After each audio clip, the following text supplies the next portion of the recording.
നമസ്കാരം. Shri K M Shah Jahan, ഈ ജയരാജാക്കന്മാരെ കുറിച്ച് നമുക്കറിയാം. അവര് കേരള രാഷ്ട്രീയത്തിൽ വളരെ നിർണായകമായി നിന്നിട്ടുള്ള കക്ഷികൾ തന്നെയാണ്. അവര് കണ്ണൂർ രാഷ്ട്രീയത്തിലും അവർ വളരെ ശക്തന്മാരാണ്. പക്ഷെ ഈ മൂന്ന് ജയരാജാക്കന്മാർക്ക് ഇപ്പോൾ അടി പതറി തുടങ്ങിയിട്ടുണ്ട്. ഇപ്പോൾ തെരഞ്ഞെടുപ്പ് തോൽവി കഴിഞ്ഞതിന് ശേഷം എം വി ജയരാജൻ പോരാളി ഷാജിയുമായിട്ടുള്ള ഏറ്റുമുട്ടൽ, പി ജയരാജന് ആർക്കും വേണ്ടാത്ത ഖാദി ബോർഡിന്റെ വൈസ് ചെയർമാൻ സ്ഥാനത്ത് ഇരുന്നുകൊണ്ട് തന്നെ അദ്ദേഹം ഇപ്പോൾ പി ജയരാജനെതിരെ രംഗത്ത് വന്നിരിക്കുകയാണ്. ഈ CPM-ന്റെ നേതൃയോഗങ്ങളിലൊക്കെ തന്നെ ചർച്ച ചെയ്യപ്പെട്ടിരിക്കുന്നത് ഭരണവിരുദ്ധ വികാരം ഈ തെരഞ്ഞെടുപ്പിൽ ഉണ്ടായി, അത് പ്രതിഫലിച്ചു എന്നുള്ളതാണ്. അതിനകത്ത് ചേർത്ത് വായിക്കുന്ന ഒരു കാര്യം, പി ജയരാജൻ BJP-യുമായി ഉണ്ടാക്കിയ ഒരു ബാന്ധവത്തെക്കുറിച്ചും വളരെ ചർച്ച ചെയ്യപ്പെടുന്നുണ്ട്. അതും പാർട്ടിക്ക് ദോഷമായി, അണികളിൽ അത് മറ്റൊരു തരത്തിലേക്ക് ചിന്തിക്കുന്നതിനും വോട്ട് മാറുന്നതിനും ഇടയാക്കി എന്ന് പറയുന്നുണ്ട്. അപ്പോൾ പി ജയരാജന്റെ ഭാവി ഒരുപക്ഷെ CPM-നകത്ത് ഏത് തരത്തിൽ ആകും? ഇതില് ഈ ഞാൻ പറഞ്ഞ പോലെ CPM-ല് ജയരാജന്മാരുടെ സ്വാധീനം വളരെ വലുതാണ്. അതില് ഒന്ന് പി ജയരാജനാണ്. പി ജയരാജൻ 2006 മുതൽ പാർട്ടിയുടെ കേന്ദ്ര കമ്മിറ്റി അംഗമാണ്. അദ്ദേഹത്തിന്റെ പശ്ചാത്തലം നമ്മൾ എടുത്തു നോക്കിക്കഴിഞ്ഞാൽ KSF എന്ന് പറഞ്ഞിട്ടുള്ള DYFI-യുടെ മുമ്പുണ്ടായിരുന്ന വിദ്യാർത്ഥി സംഘടന രൂപമുണ്ടായിട്ട് സംസ്ഥാന ഭാരവാഹിയായിരുന്നു. പിന്നെ പെടലിയിൽ വെടിയുണ്ടയുമായി ജീവിക്കുന്നു എന്നൊക്കെ പറഞ്ഞിട്ട് CPM-കാർ വലിയ ആവേശം കൊള്ളുന്ന ഒരു വിപ്ലവ നേതാവായിരുന്നു പി ജയരാജൻ. CPM-ന്റെ ചുവന്ന കോട്ടയായിട്ടുള്ള കണ്ണൂരിലെ തന്നെ പിണറായി കഴിഞ്ഞാൽ, ഇപ്പൊ കൊടിയേരിയുടെ നിര്യാണം കൂടെ എടുത്ത് പരിശോധിച്ചു കഴിഞ്ഞാൽ പിണറായി കഴിഞ്ഞാൽ പിന്നെ ഏറ്റവും സീനിയർ ആയിട്ടുള്ള നേതാവ് പി ജയരാജനാണെന്ന് നമുക്ക് നിസ്സംശയം പറയാം. അപ്പൊ കണ്ണൂരിലെ 3 ജയരാജന്മാരിൽ ഏറ്റവും സീനിയർ ആയിട്ടുള്ള ആളാണ് പി ജയരാജൻ. രണ്ടാമത് കണ്ണൂര് പാർട്ടിപരമായി സ്ഥാനങ്ങളൊക്കെ വലിയ കാര്യമായിട്ടൊന്നും ഇല്ലെങ്കിലും പി ജയരാജൻ കഴിഞ്ഞാൽ കണ്ണൂരിൽ അടയാളപ്പെടുത്തുന്ന നേതാവ് പി ജയരാജൻ തന്നെയാണ്. സ്ഥാനം സംസ്ഥാന കമ്മിറ്റിയിൽ മാത്രമേ സ്ഥാനമുള്ളൂ. മറ്റേ ഖാദി ബോർഡിന്റെ വൈസ് ചെയർമാനാണ്, തഴയപ്പെട്ടിരിക്കുകയാണ് എന്നൊക്കെ പറയുമ്പോഴും കണ്ണൂർ ജില്ലയിലെ പാർട്ടി അണികൾക്കിടയിൽ ഒരാവേശം, വലിയ സ്വാധീനമുള്ള ഒരാളാണ് പി ജയരാജൻ. എനിക്ക് തോന്നുന്നു 8-10 വർഷക്കാലം പിന്നെ CPM-ന്റെ കണ്ണൂർ ജില്ലാ സെക്രട്ടറി ആയിരുന്നു. 2019 വടകരയിൽ മത്സരവുമായി ബന്ധപ്പെട്ടുകൊണ്ട് പിന്നെ സ്ഥാനം ഒഴിഞ്ഞു. തോൽവി കഴിഞ്ഞിട്ട് പിന്നീട് സ്ഥാനം കിട്ടിയില്ല. അവിടെ നിന്നാണ് പിന്നെ അയാളുടെ ഡൗൺഫോൾ തുടങ്ങുന്നത്. പക്ഷെ എന്നാലും 2ാം സ്ഥാനം പി ജയരാജൻ, 3ാം സ്ഥാനമാണ് P Jayarajan. P Jayarajan state committee മെമ്പറാണ്. പിണറായി വിജയന്റെ പൊളിറ്റിക്കൽ സെക്രട്ടറി ആയിരുന്നു കുറച്ചു കാലം. ഇപ്പോൾ അദ്ദേഹം കണ്ണൂർ ജില്ലാ സെക്രട്ടറിയാണ്. ഇത്തവണ 2019 2024 കണ്ണൂരിൽ നിന്ന് മത്സരിച്ച് 1,00,000 വോട്ടിന് തോൽക്കുകയും ചെയ്തു. അപ്പൊ ഈ 3 ജയരാജന്മാർക്കും CPM-ലുള്ള പിന്നെ CPM-ന്റെ ചരിത്രം അടയാളപ്പെടുത്തുമ്പോൾ 3 പേരെ അടയാളപ്പെടുത്തുക തന്നെ ചെയ്യണം, പോസിറ്റീവായിട്ടും നെഗറ്റീവായിട്ടും. അതിൽ പി ജയരാജന്റെ റോളാണ് ഇപ്പൊ നമ്മൾ ചർച്ച ചെയ്യുന്നത്. എനിക്ക് തോന്നുന്നത് പി ജയരാജന്റെ കമ്മ്യൂണിസ്റ്റ് പാർട്ടിയിലെ കാലം ഏതാണ്ട് അവസാനിക്കാൻ പോകുന്നു എന്നാണ് എനിക്ക് തോന്നുന്നത്. ഇനി അധിക നാൾ പി ജയരാജന് CPM-നകത്ത് പിടിച്ചു നിൽക്കാൻ പാടായിരിക്കും എന്നാണ് എൻ്റെ വിശ്വാസം. എന്ന് പറഞ്ഞാൽ അതിന്റെ അർത്ഥം CPM-ൽ നിന്ന് പി ജയരാജനെ അങ്ങ് സമ്മർലി പുറത്താക്കുമെന്നുള്ളതൊന്നും അല്ല. പക്ഷെ പി ജയരാജൻ ഇപ്പൊ ഇരിക്കുന്ന സ്ഥാനങ്ങളിൽ നിന്നെല്ലാം പി ജയരാജനെ ഒഴിവാക്കുകയും ഒരുപക്ഷെ ആലപ്പുഴ ജില്ലയിൽ സുധാകരൻ ഉണ്ടായതുപോലെ ഒരു സ്ഥിതിവിശേഷത്തിലേക്ക് പി ജയരാജൻ ചെന്നെത്തിയാലും വലിയ അത്ഭുതമില്ല എന്നാണ് എൻ്റെ വിലയിരുത്തൽ. നമ്മൾ പി ജയരാജന്റെ കാര്യം ഒന്ന് പരിശോധിച്ച് നോക്കി. ശരിക്കും പി ജയരാജൻ ലൈവ് ലൈനിലേക്ക് വരുന്നത് എനിക്ക് 2005-ലോ 2006-ലോ മറ്റോ ആണ്. എങ്ങനെയാണെന്ന് ചോദിച്ചാൽ, മലപ്പുറം ജില്ലാ സമ്മേളനം കഴിഞ്ഞ് മലപ്പുറം സംസ്ഥാന സമ്മേളനം കഴിഞ്ഞപ്പോൾ ആലപ്പുഴ, തൃശൂർ ജില്ലകളിലെ പാർട്ടിയിൽ വിഭാഗീയതയുടെ കൊടുമ്പിരി കൊണ്ടു എന്ന് പറഞ്ഞുകൊണ്ട് ആ 2 പാർട്ടി കമ്മിറ്റികൾ പിരിച്ചുവിടുകയും തൃശൂരിലെ പാർട്ടിയുടെ സംഘാടക സമിതിയുടെ സെക്രട്ടറിയായി പി ജയരാജൻ നിയമിക്കപ്പെടുകയാണ്. യഥാർത്ഥത്തിൽ ആ കാലം മുതലാണ് പി ജയരാജൻ ഒരു പുതിയ ഘട്ടം ആരംഭിക്കുന്നത്. ശരിക്കും 2006 വരെ പി ജയരാജൻ ഒരു വലിയ വിപ്ലവ നേതാവെന്നുള്ള നിലയിലാണ് നമ്മൾ മനസ്സിലാക്കിയിരുന്നത്. എന്നാൽ 2006 മുതൽ സ്ഥാപിത താല്പര്യക്കാരുടെയും നിശ്ചിത താല്പര്യക്കാരുടെയും സ്വാർത്ഥ താല്പര്യക്കാരുടെയും CPM-ലുള്ള ഒരു മൈൽ സ്റ്റോൺ ആയി EP ജയരാജൻ പിന്നീട് ട്രാൻസ്ഫോം ചെയ്യുന്നത് 2006 മുതൽ നമുക്ക് കാണാൻ കഴിയും. 2006 2-3 വർഷക്കാലം തൃശ്ശൂരില് CPM-ന്റെ ജില്ലാ സെക്രട്ടറി ആയിരുന്ന സമയത്ത് അവിടെയുള്ള പിന്നെ സ്വാർത്ഥ താല്പര്യക്കാരുടെ, നിശ്ചിത താല്പര്യക്കാരുടെ എല്ലാം പ്രധാനപ്പെട്ട പാർട്ടിയിലെ ഒരു ഔട്ട് പോസ്റ്റായി EP ജയരാജൻ മാറി. അതിനെ തുടർന്ന് അദ്ദേഹം 2006-11 അല്ല 2016-21 വ്യവസായ മന്ത്രി 16 ആദ്യം ഒന്നാം പിണറായി സർക്കാരിൽ. അതായത് VS സർക്കാരിലെ മന്ത്രി അല്ലായിരുന്നു. അല്ല, ഒന്നാം പിണറായി സർക്കാരിൽ അദ്ദേഹം വ്യവസായ മന്ത്രിയായി. പിന്നീട് രാജിവെക്കേണ്ടി വന്നു, പിന്നീട് തിരികെ വന്നു. പക്ഷെ ആ വ്യവസായ മന്ത്രി ആയിരുന്ന സമയത്തൊക്കെ തന്നെ നിശ്ചിത താല്പര്യക്കാരുമായിട്ട് വലിയ തോതിലുള്ള പങ്ക്, അവരുടെ താല്പര്യങ്ങൾ സംരക്ഷിക്കുന്ന ആളാണെന്നുള്ള നിലയിലാണെന്ന് അറിയപ്പെട്ടിരുന്നതെങ്കിലും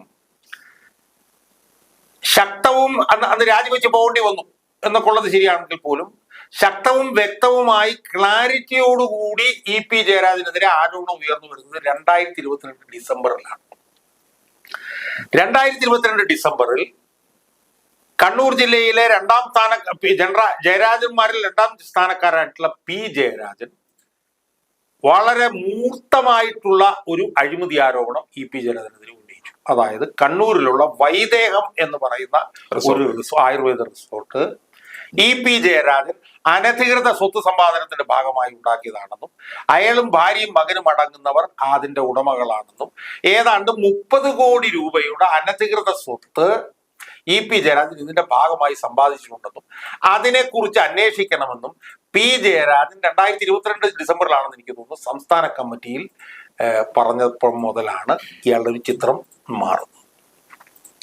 അതിനെതിരെ അതിൽ വലിയ രീതിയിൽ പൊട്ടിത്തെറിച്ച് പിന്നെ ചെയ്തു. എഴുതി തന്നാൽ അന്വേഷിക്കാം എന്നാണ് MP ഗോവിന്ദൻ പറഞ്ഞിരുന്നത്. പക്ഷെ അത് പിന്നെ അന്തരീക്ഷത്തിൽ വിലയം പ്രാപിച്ചു പോയി, ഒന്നും നടക്കുന്നത് നമ്മൾ കണ്ടില്ല.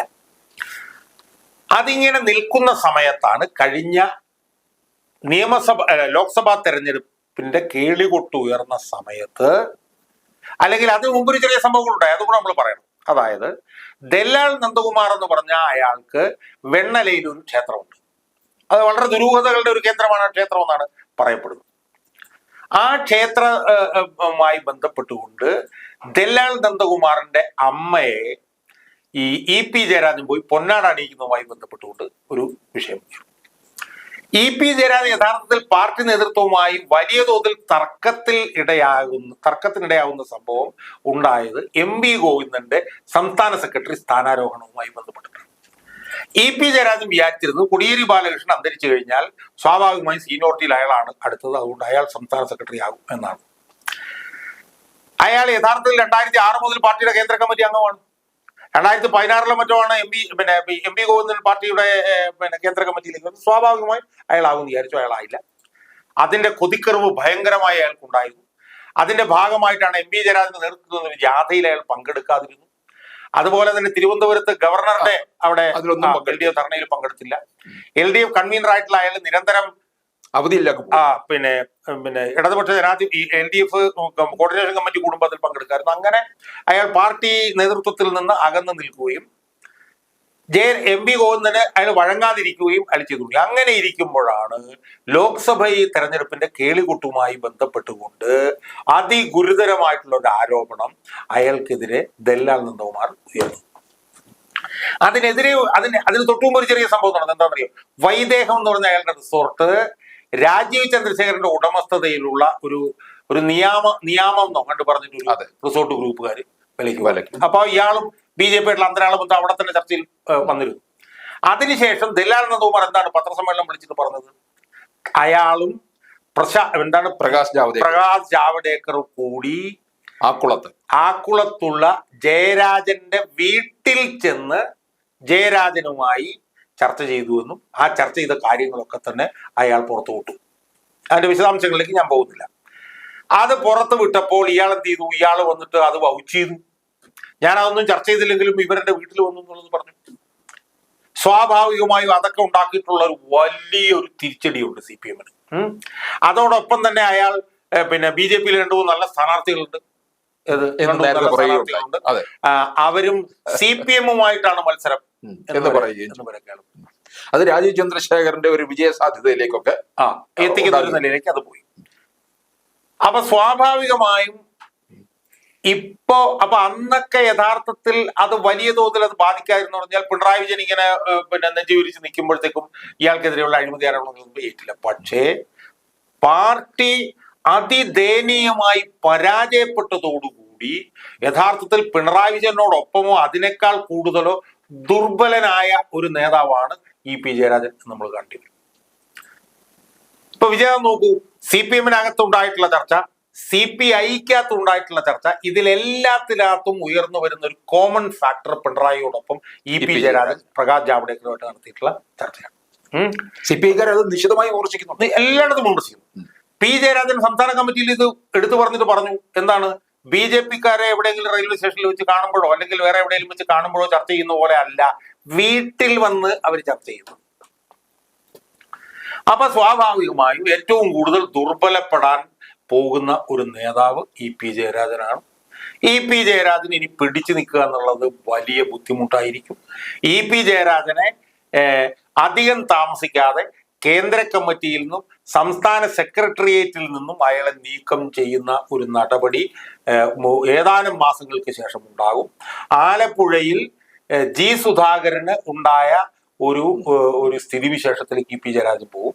പക്ഷെ ഇ.പി. ജയരാജനെ സംബന്ധിച്ചിടത്തോളം സുധാകരന്റെ അത്ര പോലും പാർട്ടിക്കാരനല്ല ഇ.പി. ജയരാജൻ.